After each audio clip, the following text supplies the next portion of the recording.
Welcome to Tenor Tech, where I solve the problems you didn't even know you had.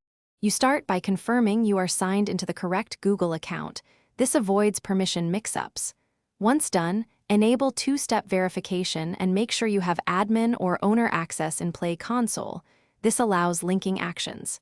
Next, gather your app's package name, key store, and app signing info because you will need those values during setup. Don't pause here. Move to the Google Play Console and open the project you intend to link. This is where the actual link process begins. In the Play Console, go to Settings, then Developer Account, then API Access. That's the central hub for linking. Create or select a Google Cloud Service account and download its JSON key file. This key is how systems authenticate automatically. Once you have it, grant the service account the precise Play Console roles it needs, such as Release Manager or Viewer.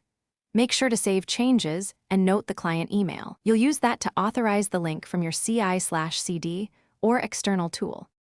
Finish by uploading the service account JSON key into your CI/CD pipeline or third-party integration, and configure the package name and track internal alpha beta production.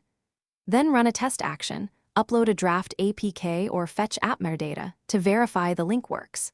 If the test fails, check IAM roles, ensure the JSON key hasn't expired, and confirm the package name matches exactly. For a common fix, regrant Play Console permissions and regenerate a fresh key. Thanks for watching. Subscribe to keep your life in tune.